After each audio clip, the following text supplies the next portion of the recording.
Hallelujah. मनुष्य हैं इसलिए परमेश्वर के बेटे हैं, नहीं तो वो परमेश्वर हैं, सदियों से हैं और सदियों तक रहेंगे।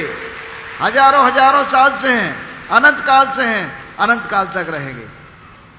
यीशु ने उन लोगों के लिए भी प्रार्थना किया जो उनकी पीठ पर कोड़े मार रहे थे, जो उनका लहू बहा रहे थे, दुख दे रहे थे। यीशु कह रहे थे, हे पिता इन्हें क्षमा कर, ये नहीं जानते क्या कर रहे। यीशु मसीह ने श्राप नहीं दिया किसी को श्राप के बदले, किसी को गाली के बदले गाली नहीं दिया, बुराई के बदले बुराई नहीं करी, परंतु बुराई को भलाई से जीतने की आज्ञा दी। कहा जितनी बुराई करोगे उतनी बुराई पैदा होगी, जो खेत में बोओगे वही काटोगे। अगर बुरा बीज डालोगे तो बुरा पैदावार होगी, बुरी फसल आएगी। बढ़िया बीज डालोगे तो बढ़िया फसल आएगी। एक दाना डालते हो 100 दाने काटते हो। मेरे प्रियो, अगर हम भलाई बोएंगे तो 100 गुनी भलाई काटेंगे, अगर हम बुराई के बदले बुराई बोएंगे तो 100 गुनी बुराई फिर वापस आएगी। इस प्रकार समाज में बुराई बढ़ती चली जाएगी। अगर बुराई का अंत करना है तो भलाई करना शुरू कर दो, अपने दुश्मन के लिए भी भलाई करना शुरू कर दो, अपने शत्रु के से प्रेम करना शुरू कर दो। नफरत मत करो किसी से। जब नफरत खत्म हो जाएगी प्रेम की ताकत से, तो दुनिया स्वर्ग हो जाएगी, पृथ्वी पर परमेश्वर का राज्य आ जाएगा। ईश्वर हमारे बीच में रहना शुरू कर देगा। वो कहेगा अब तो मैं इनके मध्य में रहूंगा, इमानुएल हो जाएगा, यानी परमेश्वर हमारे बीच में है, परमेश्वर हमारे अंदर है, परमेश्वर हमारे साथ है। इसीलिए प्रभु यीशु मसीह ने अपने चेलों से कहा यूहन्ना के 14 अध्याय और 12 पद में, जो मुझ पर विश्वास करता है वो काम जो मैं करता हूं वो भी करेगा, वरन इनसे भी बड़े काम करेगा। यदि आप प्रभु यीशु पर विश्वास करते हैं तो यीशु मसीह ने जो भले काम किए हैं, यीशु मसीह ने अंधों की आंखें खोली हैं, यीशु ने बहरों के कान खोले हैं, यीशु ने कोढ़ियों को शुद्ध किया, मुर्दों को जिंदा किया, बीमारों को चंगा किया, यीशु ने दुष्ट आत्माओं को निकाला, सब भले काम किए, तुम भी भले काम करोगे। और यीशु कह रहे हैं तुम मुझसे बड़े बड़े काम करोगे। हालेलुया। अगर विश्वास करोगे, विश्वास की ताकत से दुनिया सुधर जाएगी, स्वर्ग राज्य आ जाएगा, परमेश्वर का राज्य पृथ्वी पर आ जाएगा, क्राइम नहीं मिलेगा आपको ढूंढे हुए। इसलिए हमने ये बहुत बड़ा गोला खींचा है यहां पर और लगा रखा है कि 70 किलोमीटर के इलाके से हम क्राइम खत्म करेंगे। क्राइम 70 किलोमीटर के इलाके से, इस दरबार के 70 किलोमीटर चारों तरफ से अपराध खत्म हो जाएगा। लेकिन अपराध कैसे खत्म होगा? अपराधियों को मार के, अपराधियों का मन बदल के। हालेलुया। अपराधियों का मन बदल के, नफरत करके नहीं, घृणा करके, प्रेम से नफरत को हम घटा देंगे। हालेलुया। प्रेम से नफरत को घटा देंगे, बुराई को भलाई से खत्म कर देंगे। हम इतनी भलाई करेंगे, शुद्ध जल डालोगे तभी तो गंदा गिलास साफ होगा। गंदे गिलास को गंदे पानी से धोएंगे, गंदे बर्तन को गंदे पानी से धोओगे तो साफाई कभी नहीं होगा। इसीलिए शुद्ध जल से आप गंदे बर्तनों को धोते हैं। शुद्ध जल रिलीज करो, पवित्र विचार रिलीज करो दुनिया में, पवित्र आत्मा की शक्ति को रिलीज करो दुनिया में, पवित्र विचार करो, पवित्र बनो हर तरीके से, चाल चलन में पवित्र बनो, किसी प्रकार की अशुद्धता को मत पालो, तो निश्चय तुम परमेश्वर की संतानों में बदल जाओगे। तब तुम परमेश्वर के राज्य को पृथ्वी पर ले आओगे। और ये 70 किलोमीटर क्या, 7000 किलोमीटर से क्राइम खत्म हो जाएगा। हालेलुया। 7000 किलोमीटर तक अपराध नहीं होगा। 70 किलोमीटर तो बहुत छोटी बात है, लेकिन ये बदलाव पवित्र आत्मा की आधि से ही आएगा। ये मन का परिवर्तन है मेरे प्रियो। प्रभु यीशु मसीह के चेले थे पतरस और यूहन्ना। हम जानते हैं कि वो यीशु मसीह जी उठने के बाद तीसरे दिन जब उन्होंने प्राणों को त्यागा और पहले से कह दिया था कि मुझे कब्र में गाड़ा जाएगा, मसीह दुख उठाएगा और दुख उठाकर अपनी महिमा में प्रवेश करेगा। और प्रभु यीशु मसीह ने कहा था कि तीसरे दिन मैं कब्र में से बाहर आ जाऊंगा। उन्हें कब्र में गाड़ा गया और तीसरे दिन यीशु मसीह कब्र से बाहर आए। ये एक ऐतिहासिक घटना है। इसीलिए हम 2017 ईस्वी कहते हैं।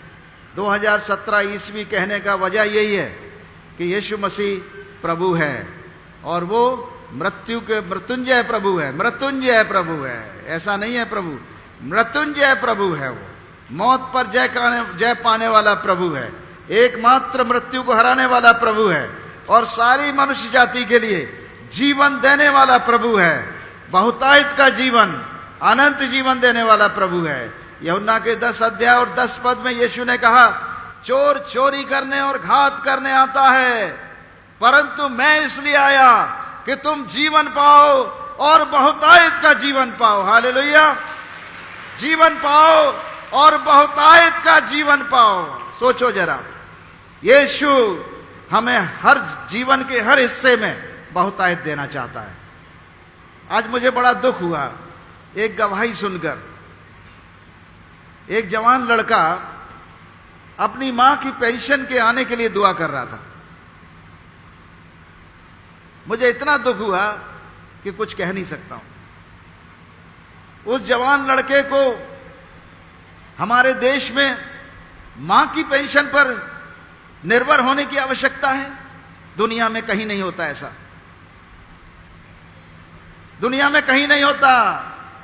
जहां हमने पढ़ाई की अमेरिका में, वेस्ट में, वहां जवान लड़के होते ही अपने आप कमाने खाने लगते हैं। काम की कोई घटी नहीं होती उन्हें, छोटे से बड़ा काम करते हैं, लेकिन मां बाप पे निर्भर नहीं होते। आज काम की भी घटी है हमारे यहां देश में, काम के व्यवहार की भी घटी है, वो माइंडसेट की घटी है। इसी कारण ये दुखदाई चीजें हो रही हैं। वरना जवान होने के बाद बच्चे तो अपने आप काम धंधा करने लगते हैं, माता पिता की पेंशन पे डिपेंड नहीं करते हैं, निर्भर नहीं करते हैं। मैं बड़ा दुखी हुआ, मेरा मन बहुत दुखी हुआ। हे प्रभु, मेरे देश से गरीबी को खत्म कर, मेरे देश में काम धंधा पैदा कर, मेरे देश में लोग माता पिता की पेंशन पर डिपेंड करने का विचार न रखें, परंतु माता पिता को अपनी कमाई से सपोर्ट करने का विचार रखें। हालेलुया। तो प्रभु बहुतायत का जीवन देगा। तुम सही जगह आए हो मेरे प्रियो। शायद मुझे शिक्षा देने का अधिकार है, आपको सही मार्ग दिखाने का अधिकार है मुझे, और इसीलिए मैं आपको सच्चाई का मार्ग बताऊंगा। प्रभु यीशु मसीह के चेले थे पतरस और यूहन्ना, मंदिर में जा रहे थे तीसरे पहर प्रार्थना के लिए, और मंदिर का फाटक था जिसको सुंदर फाटक कहते थे। यरूशलेम की घटना है। वहां पर एक जन्म का लंगड़ा था। ये व्यक्ति भीख मांगा करता था, और पतरस को देखते ही, यूहन्ना को देखते ही उनसे भीख मांगी, और पतरस से कहा, पतरस ने यूहन्ना के साथ उसकी ओर ध्यान देखकर कहा, हमारी ओर देख।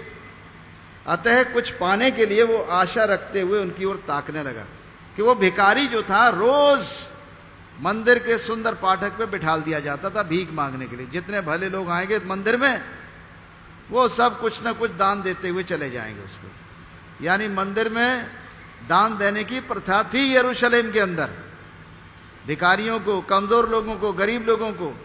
आखिर बाइबल में लिखा है, भजन संहिता 37 और उसका 25 पद, मैं बचपन से बुढ़ापे तक देखता आया हूं, न तो धर्मी को कभी त्यागा हुआ और न उसकी औलाद को भीख मांगते देखा है।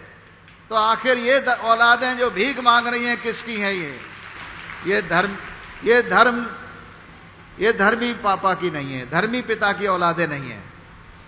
इन्होंने धर्म को त्याग दिया है और इस कारण ये भीख मांग रहे हैं। भीख मांगने की प्रवृत्ति परमेश्वर के बच्चों की नहीं है, परमेश्वर के बेटे बेटियों की नहीं है। परंतु फिर भी ये क्या कर रहे हैं? पीटर पतरस बोले कि देख भाई, सोना चांदी मेरे पास नहीं है, चांदी सोना मेरे पास नहीं है, जो मेरे पास है वो मैं तुझे देना चाहता हूं। भिखारी सोचा आज तो मुझे जरूर कुछ ना कुछ ऐसी चीज मिलेगी जो सोना चांदी नहीं है, उससे भी बढ़कर है, उससे भी कोई महंगी चीज ये लोग देने जा रहे हैं। उसने कहा देख, मेरे पास एक चीज है, उसका नाम है यीशु मसीह का नाम। मैं तुझे यीशु मसीह का नाम दे रहा हूं और उस नाम से कहता हूं, उठ और चल फिर, खड़ा हो जा और कमा खा, अपने हाथ पैरों से कमा खा। मैं तुझे कमाने खाने के योग्य बना देता हूं। यीशु का नाम तुम्हें कमाने और खाने के योग्य बना देगा, भिखारी नहीं बनाएगा। यहां ये भिखारी जो जन्म का लंगड़ा है बचपन से, जिसे भीख मांगने के लिए बिठा दिया जाता है मंदिर के फाटक पर, यीशु मसीह के चेले उसका हाथ पकड़कर उठाते हैं और वो दौड़ने लगता है, क्योंकि यीशु का नाम उसे लंगड़ापन उसका खत्म कर दिया। अब वो भीख मांगना बंद कर दिया, अब वो अपने कमाई का खाने लगा। हालेलुया। ये है यीशु नाम की ताकत। यीशु के नाम में छुटकारा है। अभिषिक्त छुटकारा देने वाला, अभिषिक्त उद्धार देने वाला, अभिषिक्त मुक्तिदाता। यीशु मसीह का अर्थ है अभिषिक्त मुक्तिदाता, अभिषिक्त छुटकारा देने वाला।